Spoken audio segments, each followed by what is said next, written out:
Hello friends, good morning. Hope you all doing well and staying safe. It's a cloudy morning here in Bangalore. Very cloudy, very chilly. It feels like a winter.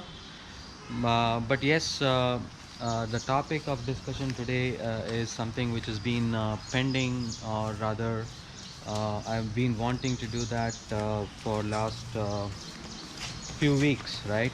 So not been able to do much of rides and all that, and things have been pretty stagnant, I would say, in terms of my odometer. So now in terms of the odometer, we are at 6,918, and a bit shy of 7,000 kilometers. So I would like to take this as an opportunity to present uh, sort of a long-term ownership review of this wonderful machine, Honda CB350 Highness. So as this particular bike, I got this bike, I booked this bike in October last year, that is 2020 October, and I got the delivery on 4th of November. So essentially my bike is made in October, right? So there is a place somewhere behind where the date is stamped, but irrespective of that, so as you can see, the engine itself is made on 21st of October. So yeah, so that's something about it. So it's the first lot of vehicles Honda produced in this particular model. So I'd like to start with the things which I really like about this motorcycle, right? So I will start right from the front and go all the way till the rear of the bike. So guys, coming to the brakes, what this bike has, I think this is segment best what you have here is with Nissan calipers and a big rotor, right? I'm not sure how much but you can refer to the specs. It looks like a 300 or whatever, right? So amazing braking, and comes with a dual channel ABS, as you can see the ABS ring and sensor here. So yeah, that's about the brakes. But tires, I think these are specific tires for road and off-road, and is not the radials, these are general regular tires, MRF zappers. So they've been pretty decent, I will say. So I haven't skidded, I haven't had a fall, so, and I've ridden in all sort of terrains, so they've been pretty decent. No complaints whatsoever. And the suspension, right, the front suspension is from Showa. As you can see, it's embossed here. I think you might have seen it in some other videos, but I would like to take an opportunity to cover end to end when I'm doing this long-term ownership review. So suspensions are from Showa, and Showa has got very long standing heritage in producing best in class, world class suspensions, so no doubt about it. So many of you might have complained or felt that they are pretty a bit stiff, but these being stiff also have an advantage in terms of handling, right? When you want to handle, when you want to corner at high speeds, you get that confidence versus spongy suspension, right? So I love this setting in terms of this suspension. And a few of our friends had some complaints about the suspension making noise and sound and all that, and apparently I have not had that issue, so I can't comment much. So I have not had any issue with the suspension or whatsoever, so no challenges there. And moving on to the headlights, pretty decent, I would say, not bad. So well equipped headlamp with your high beam and low beam, and the all-time running LEDs. So not a great fan of that, so I went ahead and disabled the always on lights. As you can see, they don't turn on now, but I have my indicators and hazard lights working. Okay, so that's just a small setup, and I had done a video about it. You can take a look at it. So yeah, so moving on from here, So yes, in terms of ergonomics, I think the carbon racing handlebar risers made a big difference for me in terms of improving the handlebar positioning and making it more upright and really comfortable, I would say. So I really like it. But guys, any such modifications what you do usually comes with some or the other cons, right? So as you can probably notice, right? See, I'm turning my handlebar to extreme left. Do you notice this lack of this cable getting stretched here, right? Do you notice it? So yes, so that's a disadvantage of such accessories. So eventually what would happen is this cable would get cut from here and the life of the cable would be reduced. So all those are the cons, right, of all these modifications. But somehow we need to do it at times to improve certain aspect of the bike. And let me show you, if I turn this to extreme right, what's happening here? Do you see these cables? These cables, the accelerator cables, they are getting slightly stretched, but not as bad as the clutch cable. So yeah, that's something what I live with. So most of the times I don't lock my bike, I just leave it as it is, so I don't worry too much about it, so that's okay. So moving on, right, moving on. Yes, I got my fog lamps from Mad Dog, so because that's really needed when you're riding out on the highway or in rural areas, especially in the nights, right? And these come with the filters, so I can just close it out during the daytime, so not a big deal. So from here, yes, the tank, it's been tested multiple times in terms of capacity. So I have been successfully been able to fill up to 17 liters of fuel in this tank, guys. 17 liters, and that's given me a range of about close to 550 to 550 plus kilometers, and I've been mostly getting an average of around 40 to 42 kilometers per liter on the highways, and I don't ride slow. I typically cruise 90, 100, 110 on the top gear. So that's my riding style, and in city it's maybe somewhere around 35 or 36. Not it's not been a botheration because it's been quite decent. So amazing capacity from that point of view. And the best part about Honda, as everyone knows, right, the engine, right, engine, it's an amazing engine, really well designed, long stroke, 4-stroke engine, extremely smooth. No other vehicle can match this kind of smoothness, right?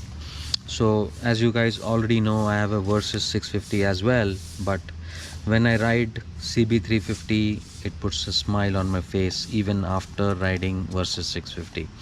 So that's the kind of uh, connection I've developed with this bike.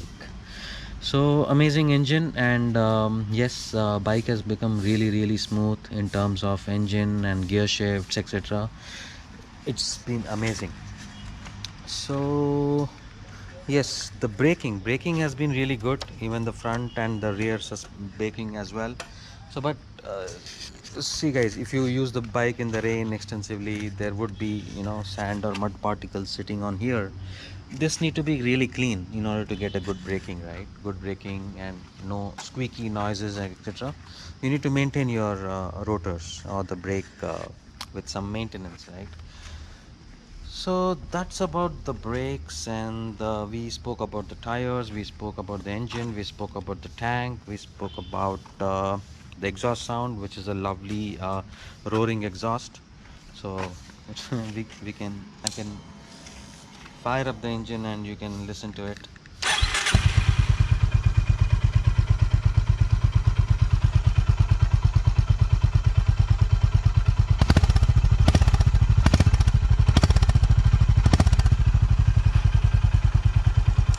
So it is pretty much sort of remain the same, or smoothened down a bit, but I don't feel a big difference at all.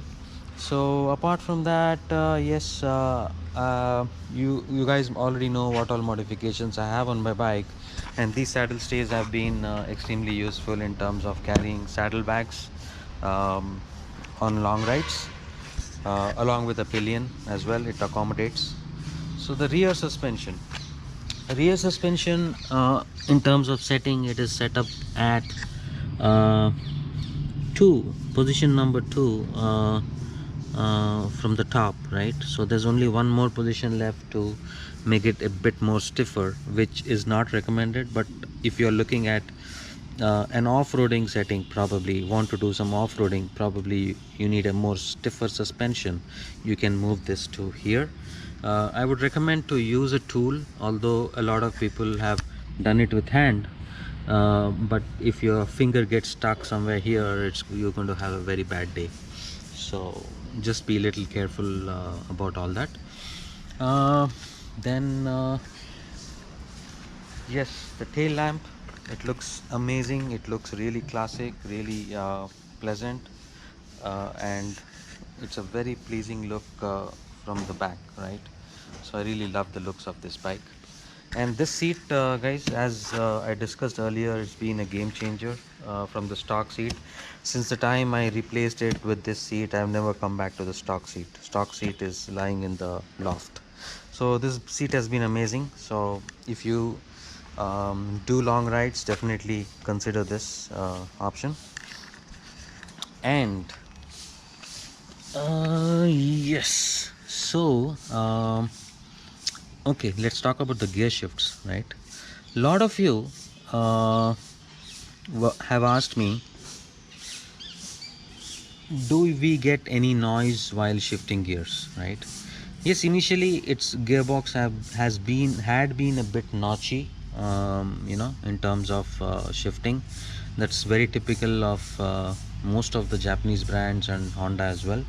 But over a period of time, as you use, it gets smoothened out, right? So I've had the second oil change, as you guys know, and the shifting has become extremely smooth, amazing. So no issues whatsoever with in terms of gear shifts, absolutely smooth. And in terms of many of you have asked, there is some sound coming from the um, sprocket, right? There is some whistling sound sort of thing coming from the sprocket. So yes, there is some whistling sound which comes, especially when you are riding in the at a lower speed on a higher gear. For example, if you are doing the say 50 to 60 in the sixth gear, you get sort of whistling sound, but as you get over 70, that just vanishes. So you got to be in the right gear is the indication. So that's something should not be worried about. It is just the sound coming from the chain motion, that's about it. So yeah, so in terms of chain maintenance, yes, I've done a video on chain maintenance in terms of lubing and cleaning the chain and lubing the chain. Yes, my chain apparently has never come off loose. So it probably needs adjustment once in 3-4 thousand is what I feel at this point in time, because it's just been adjusted twice so far, and even at those 2 times also it was did not come loose. So yeah, no issues over there at all. And what else? And I think Honda has provided best in class features on this bike, right? Especially people who have gone ahead with Deluxe Pro might have got the Bluetooth and navigation out here, but even otherwise, right, you have everything what a best in class motorbike would have, right? So you got your odometer, trip meters, your real-time indicators, and then you've got the trip averages and the range, the battery voltmeter, which is not there even on my Versys 650, if you can imagine, right? And you got the traction control, you got an option to turn off the traction control, you got dual channel ABS. I think it's a really well equipped bike for the money what you pay, right? So that's an amazing package, I would say. So so far I think we spoke about all the things what I like. So I love riding this bike in the city, and it's been a pleasure to ride this bike even on the highway, right? So as you know, I've done multiple trips on the highways, and I've been riding at speeds up to 110, 120, and top speed what I did was about 135 on this bike. So don't try it, but bike was smooth all through the rev range, right? Irrespective of the speed, it was totally smooth, no vibrations, nothing at all, and really well mannered bike. A gentleman's bike is what I would say. So that's uh, that's my overall ride impressions and experiences so far. And yes, two services were done in Honda itself, and services have been very reasonable, very professionally handled by Honda team. So I really like the quality of the service. And yes, on request they allowed me to bring in my own oil, engine oil, but of course which is meeting the recommended standards as per the manual. So that's something which you need to take care. And the cost of the service parts, whatever were replaced, like oil filter, etc., were very reasonable, right? So yeah. And coming to few things, right? Coming to those little few things I would like to nitpick again, which I feel could have been better, right? uh, of course, the nature of the engine, which is a long stroke engine, is usually different, right? The kind of RPM it runs is very different compared to a short stroke engine. Like, you know, short stroke engine, when I say probably Honda Unicorn or X-Pulse or Hornet, those are all short stroke engines which which increase which rev up really high and give you that immediate pickup, right? So long stroke engines are a little bit different in terms of the power delivery. So nothing to complain about it, but I think that's where I felt that it could have been initial pickup could have been little better. That's one. And the second aspect, which I time and again I feel, is gearing, right?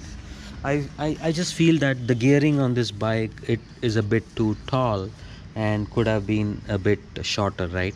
So all that can be achieved by making modifications to your sprocket, going with a bigger sprocket here in terms of, say, couple of teeth, or maybe front sprocket with one teeth extra, right? Either you do this or you do this, you can achieve a shorter gear ratio, right?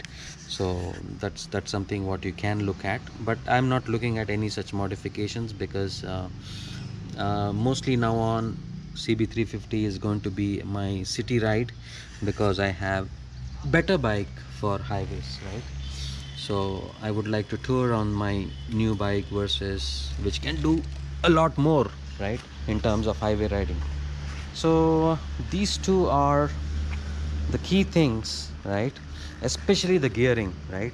Gearing is one and only thing probably which I don't really like as much on this bike. But otherwise, this is a gem of a bike. I think Honda designed and manufactured a wonderful bike for India. And yeah, guys, so that's something which I feel so far in terms of my overall experience. So yeah, so with that, yes, I like to conclude today's topic and the discussions. And as always, please let me know your thoughts, and just in case I missed anything, please let me know in the comment section. In case of any questions, queries, suggestions, I'll be happy to respond and answer your queries. Hey, thanks a lot, and have a wonderful weekend ahead. Thank you.